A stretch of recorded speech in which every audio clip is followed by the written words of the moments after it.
وأشهد أن لا إله إلا الله وأشهد أن محمدًا عبد الله ورسوله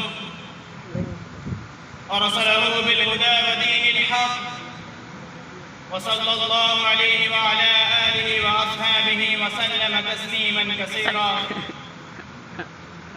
أما بعد، قال الله سبحانه وتعالى في القرآن المجيد والفرقان الحميد: إن بطش ربك لشديد. صدق الله مولانا العظيم.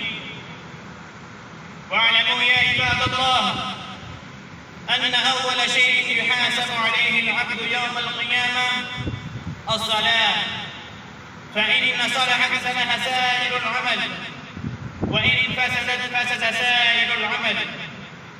ثانيا الصحف. نعم، الصحف وهي الكتب التي يدون فيها الأعمال، وكل إنسان له كتاب مدون فيه جميع أعماله من أول عمره حتى وفاته. فقد وكل به في الدنيا ملكان كريمان، أحدهما عن يمينه يكتب الحسنات، والآخر عن شماله يكتب السيئات.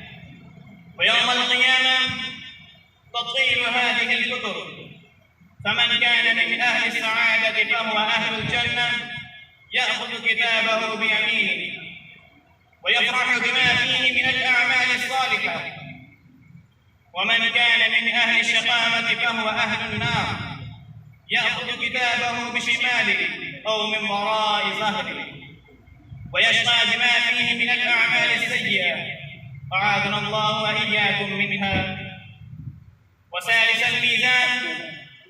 نعم، الميزان يزن الله سبحانه وتعالى أعمال الناس يوم القيامة بميزان حقيقي له كفتان، كما أخبر بذلك النبي صلى الله عليه وآله وسلم: فتوضع الحسنات في كفة والسيئات في كفة أخرى، فمن رجحت حسناته على سيئاته فهو من أهل الجنة رحمة من الله، ومن رجحت سيئاته على حسناته فهو من أهل النار، أعاذنا الله وإياكم.